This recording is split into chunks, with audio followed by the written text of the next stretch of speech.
Hello, everyone, and welcome to Wellness Foreplay. Foreplay. We are Dr. Dondi and Marcy Nettles. We are your hosts, and we're talking about the gut. Oof. And today is part 3 of the gut series we've had since the beginning of the week. And we're going to get into today's supplementing and support of your guts. Yeah, but first, just a teeny bit about us. I'm a former police detective, and you are? A former family wellness chiropractor. And now together, we're doing investigations to come up with the information that we can provide to you as the knowledge that we know can be the foreplay to your wellness. So are you ready for some foreplay?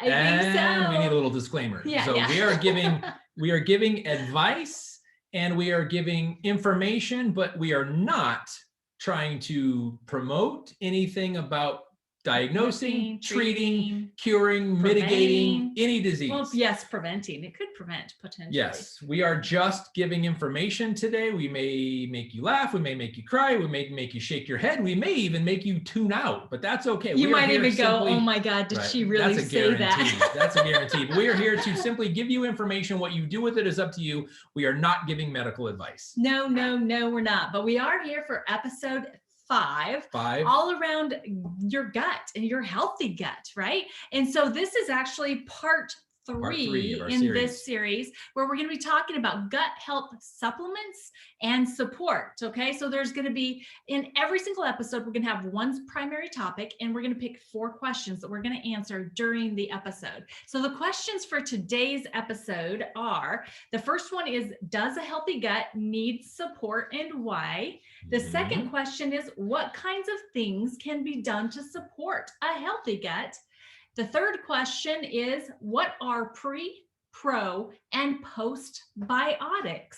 The fourth question, why is it important to take pre, pro, and postbiotics? So by the way, guys, we're so thankful that each of you are joining us in here right now, because we know that foreplay is always better when there's more than one person involved. So please share this forward. I know, right? Share this forward, tag people in the comments, send this out into Messenger and any other way that you can connect with those people you love and care about. Because what we are doing is giving you the information that will empower you to take your wellness into your own hands. Yes. So let's have some foreplay together.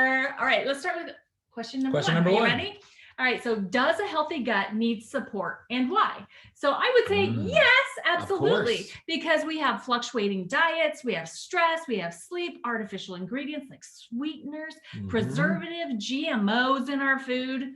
There's illnesses that you deal with, and with those comes antibiotics sometimes, and so many other things that are constantly attacking your healthy gut environment.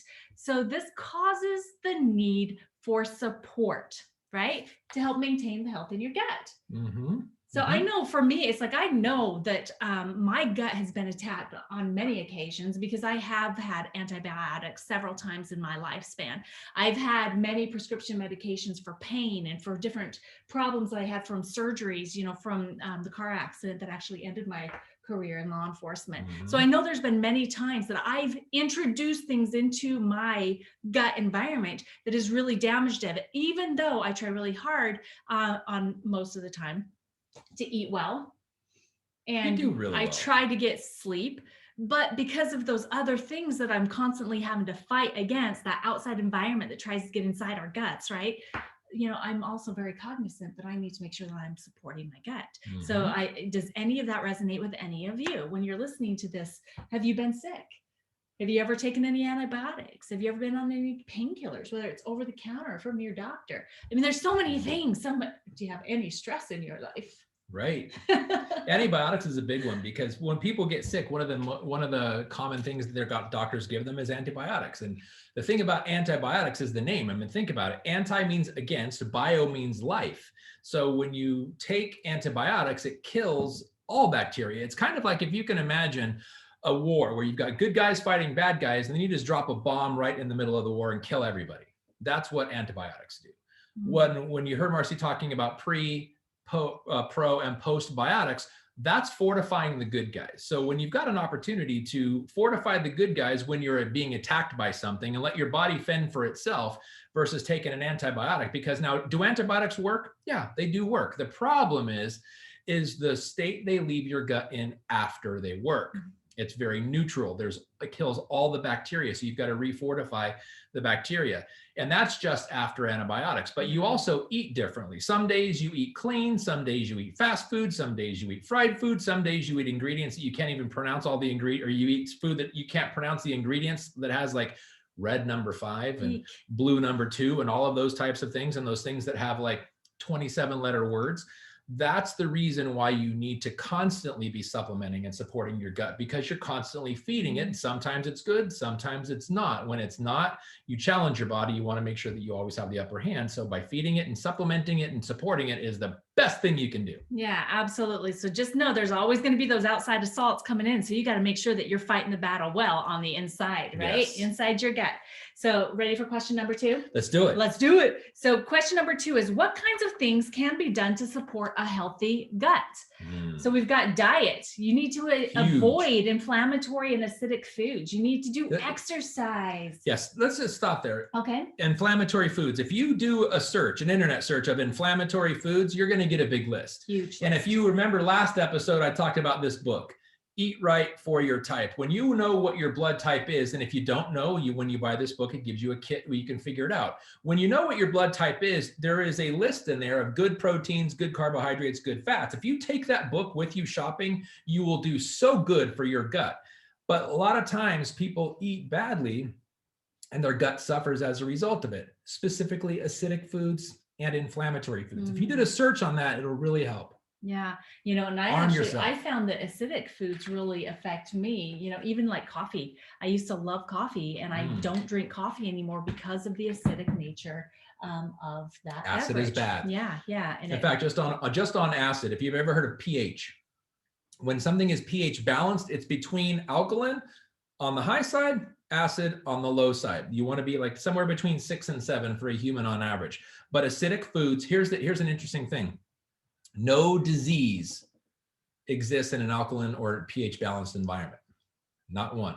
Every disease exists in an acidic environment. So when you look at acidic foods, or on the other side of it, alkaline foods, eat alkaline foods, avoid acidic foods.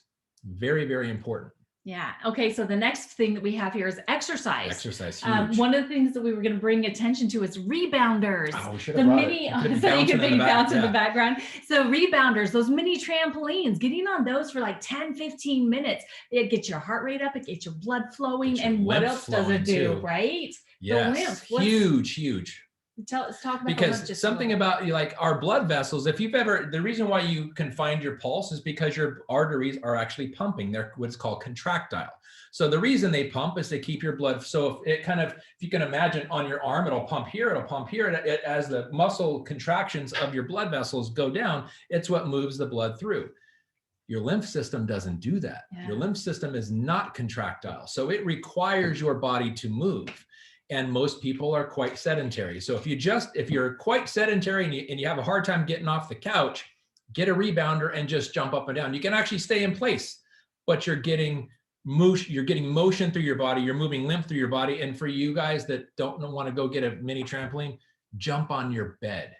Giving you permission to jump on your bed. Jump on your bed for 10 to 15 minutes. We won't even tell your mom. Yeah, watch out for the ceiling fans or watch out for the roof, but jump on your bed. It will pump lymph through your body. It'll get your body moving, get your joints moving, get your heart rate up, get your blood flowing, but it also increases what is called motility.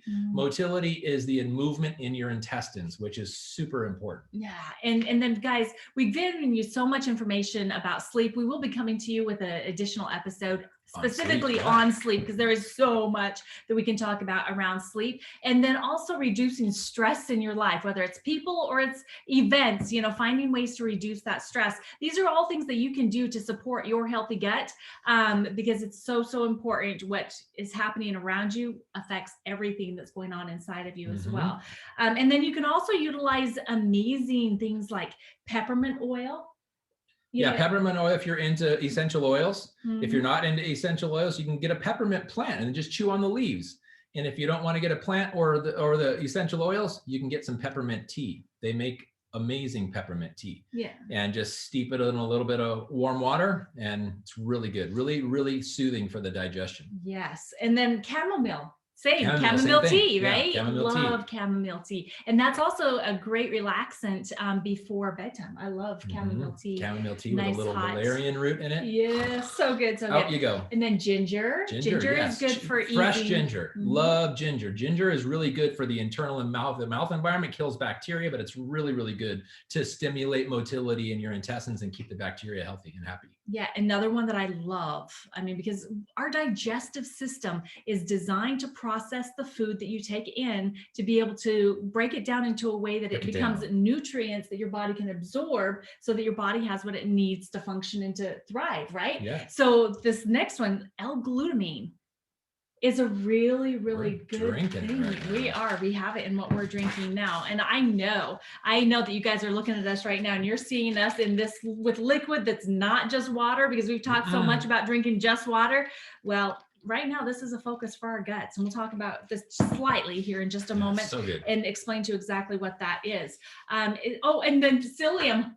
You said you have a silly story. I have about a silly psyllium. psyllium story. Psyllium is it's like sawdust, actually. It's a really good source of fiber for your intestines, because fiber is a bulking agent. It actually gives content to your intestines and it's also kind of abrasive, so it scrapes off the fat, the dead mucus, and just the gross stuff inside your intestines. Well, I'm a firm believer of more is better. So as I'm getting this I can only imagine now. And I got the orange flavored psyllium, because I don't like, if it looks like sawdust, it probably tastes like sawdust. So I got the orange flavored variety of it. Whole Foods had a special on it. And it called for, I don't know, however many tablespoons per like 6 to 8 ounces of water it called for. But I thought, well, I'm going to get if it calls for that, I'm going to do twice the amount. Same amount of water, twice the amount of psyllium husk. And I stirred it all up and I drank it.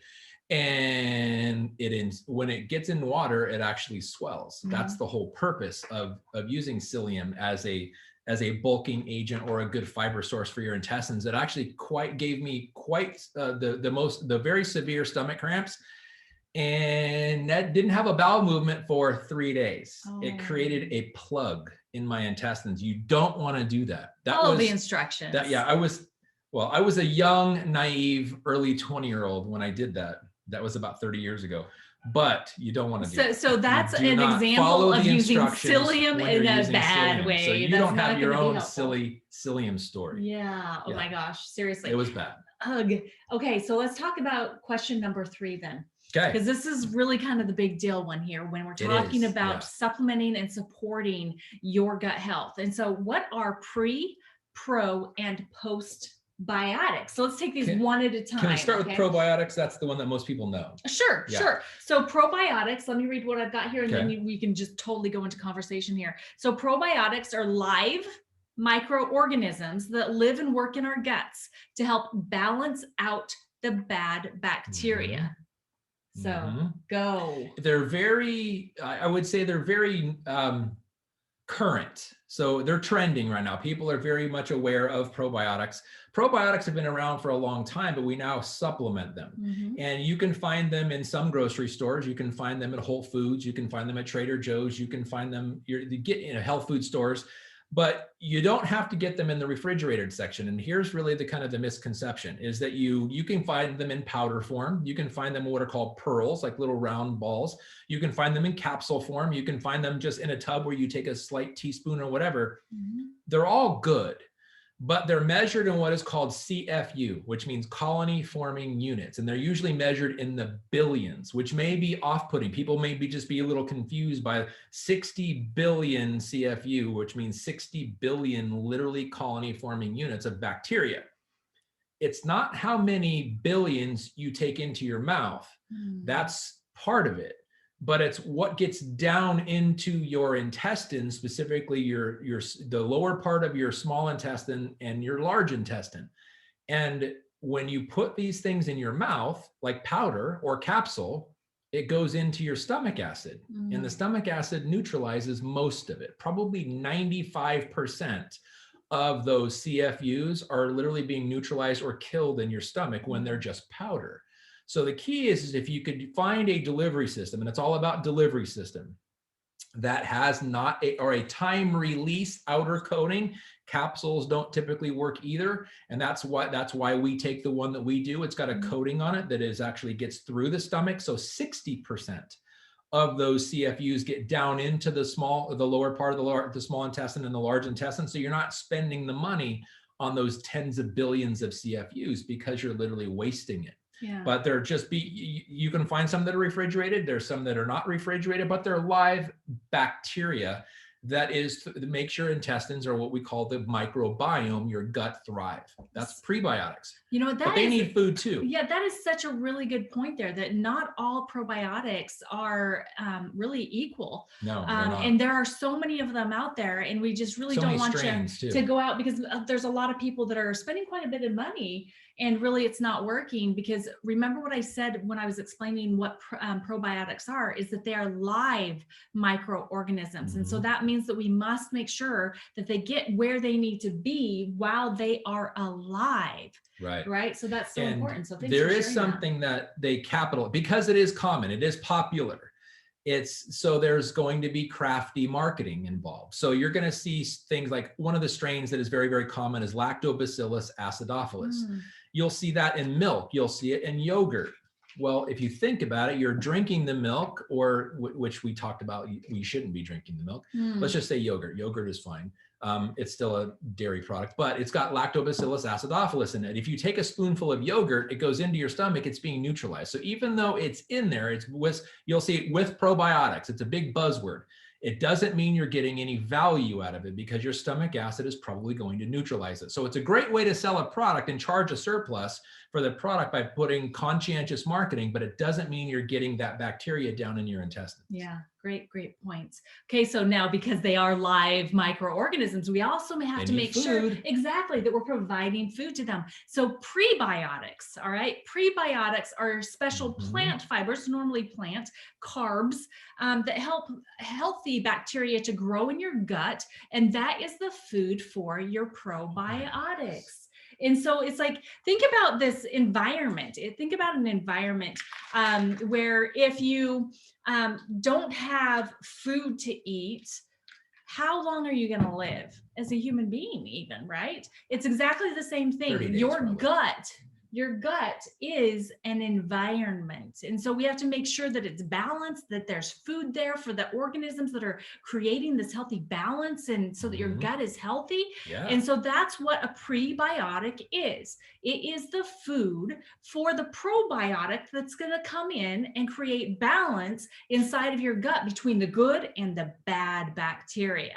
Okay, so it's this whole symbiotic thing. It's all working together. You know, it makes me think of like Thanksgiving dinner or a family dinner when you've got everybody over. But if there was only enough food for 1 or 2 people, but there was 6 or 7 people around the table, that's going to be, you're competing for the food. Or that's one example. That's what happens when there's no prebiotics. Your probiotics are competing with you for your food. They're eating the food that you're supposed to be eating. They're digesting the food you should be digesting. So it's kind of like, imagine if you've got this like just amazing pile of food on your plate and it's Thanksgiving and you got this perfect bite and somebody leans over and eats off of your plate. In my house, you might get a fork in the back of the hand if you try it.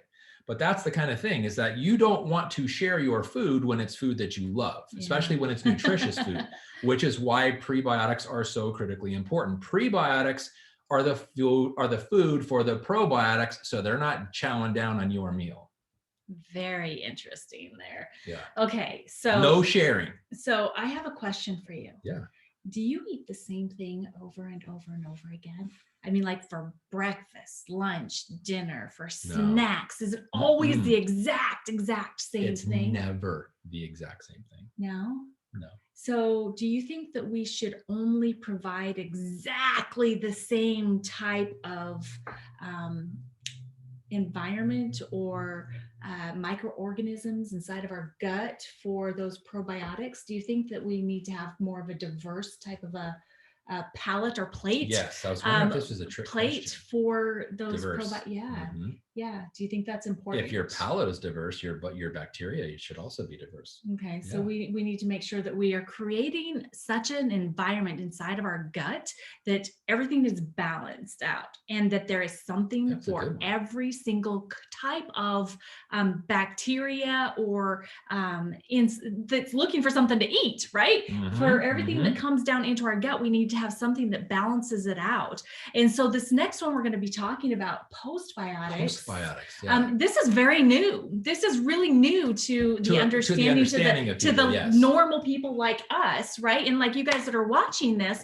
And by the way, guys, as you're listening to this and as you're hearing the things that we're sharing with you, I'll bet that you're thinking of at least one or two or maybe even a handful of people that you love and care about that don't know the things that we're sharing with you, and they could be beneficial and very helpful for you and for them. So please, if you're on with us live, share this right now. Share this out so that people can get this information that they need, as well as, be looking for us on our podcasts and on other areas that we'll be sharing here in just a moment, to make sure that other people can be gathering this information that we know is the knowledge that's necessary for empowering people to take ownership of their wellness. So please share this out. We appreciate you guys for doing that. So postbiotics. Postbiotics. It's kind of like fertilizer for your probiotics. Yeah.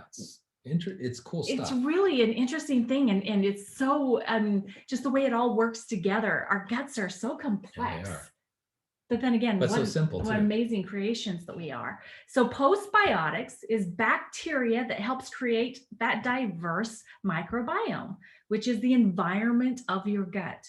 It's fermented byproduct of the digestion process. It's like yeast farts. Exactly. Well, that's what makes bread rise. Right. Yeah. And you can't have beautiful, wonderful bread without those yeast farts, right? So really, when we're talking about postbiotics, you can, some of the fermented foods that we've shared with you on a prior episode, those can be considered, a form of postbiotic. But all of these different biotics, whether we're talking about the pre, the pro, and the post, all work together to create team. Yeah, and the proper support for your gut. As a matter of fact, when we were talking about the what is it? The L-glutamine. The L-glutamine we've got in our cup right here, because we are actually right now we're drinking the prebiotic that we normally drink for that precursor to the probiotic, so that it has the food that it needs to help us have healthy guts. So L-glutamine is part of it. So it's really, really important, guys. Yes, drink as much water as your body needs, but on top of it, there are some things that we drink along with that, and one of those is our prebiotics. So that's what we're doing right now. So are you ready for question number 4? Yes. All right, question number 4 is, why is it important to take pre, pro, and postbiotics?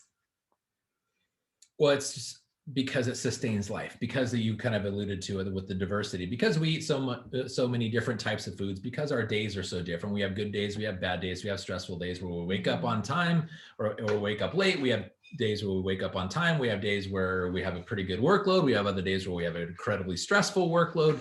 We've got teenagers out there. So some days they act up, some days they're perfect, some days our dogs barf on the floor and we got to clean it up out of the light colored carpet, and it brings stress. So because we live in a very diverse world with a very, very different agenda every single day, our bodies are constantly going through stressful times, constantly going through adaptation, breaking down, healing. And that's where the fuel comes from, our food. And then the prebiotic, probiotic, and postbiotic are going to be support for the entire system. And so it's because our days are so different, because we continue to eat, we continue to live life, we need to continue to support and supplement too. Only if we want to be healthy. Let's just make that the bottom line objective. Be healthy as we possibly can. Because remember what I said last episode and the episode before that, it's really not what you eat that matters. It's what you absorb and metabolize and recreate your body with that matters. Yeah. And that only happens in a healthy gut. And about 40% of your immune system function comes from a healthy gut. So I think it really is, comes down to, it's like, what are you willing to do for that healthy gut? Do you really want one? Are you looking for ways that you can actually supplement and support your gut? We talked a lot about habits and the environment, what you can do in your lifestyle to be able to help out. But I'm telling you that even with an amazing lifestyle in this day and age, with the way food is produced and the things that are in the air and in our water, you really do have to supplement as well with those pre, pro, and postbiotics. So what are you willing to do about it? Yeah, what are you willing to do about your healthy gut? I know what we are. We use a regimen every single day. We do not go without, because we know the importance, and everything that our gut is connected to depends on the health of our gut. And so we do everything that we can to support it. So if you guys are interested at all in hearing anything about what we do in our regimen, please go to dondiandmarcy.com for additional information. Yeah. So please, hey, go and check it out. Anyway, we'd love to know what you think. Still in progress, but it's up. Yeah. We'd love to know what you think about the new site, dondiandmarcy.com. Please go and check that out. You can actually send us ideas for future shows. Yeah, please. We'd love to hear what you want to hear. Would love to know your ideas, as well as if you want any of the information. I mean, we've gone over 3 different episodes on the gut health specifics just in this past week. So we're glad that you joined us here live. Thank you, thank you, thank you. Anything else that you want as we close out this gut health? I felt like I wanted to say a little more on foods, food choices, especially fruits and vegetables, because of the fiber, because of the good nutrition. When you go shopping, again, I would highly recommend you take this book with you. Find out your blood type, focus on the foods that you are meant to eat, and then shoot for single ingredient raw foods, meaning single ingredient means like carrots or kale or spinach or apples or something like that. So you can combine them, but try to keep, and we talked yesterday, or we talked on the last episode about shopping the aisles. The aisles, or not shopping the aisles, shopping the walls. That's where the fresh, perishable food is. Focus primarily on single ingredient raw food items, fruits and vegetables, to give you good sources of fiber, vitamins, minerals, nutrition, and then also focus on supplementing with pre, post, and probiotics. Pre, pro, and postbiotics. Pro and postbiotics for a optimal, I left the N off. An optimal, I don't know what the heck's happening right now. I don't know either. I'm just getting crazy. So for an optimal microbiome, an optimal gut, so that your immune system is functioning, so you can predict your health, because that's one of the things that most people don't do. Unfortunately, they wonder, is today going to be the day I get the bad news? Is today going to be the day I don't feel good? When you can predict your health by your lifestyle habits, that's when you know you're ahead of the game. Yeah. Do that, and do it with confidence every day, focusing on single ingredient fresh food items, good supplements, and good support for your digestive system, and you're way ahead of the game. Certainly. And if you missed any of the prior episodes of Wellness Foreplay, you can find them at Dondi and Marcy Nettles on our YouTube channel. All of them are there, and at dondiandmarcy.com. Make sure that you follow us, subscribe, ring that bell so that you get notifications, all the cool stuff. Yes. But thanks again for being here with us live or in the replay process for episode number 5. Yep. If you're listening on the podcast, thanks so much for tuning in. We're going to see you guys live on Monday for another live video episode. Have a great weekend, everybody. God bless. God bless.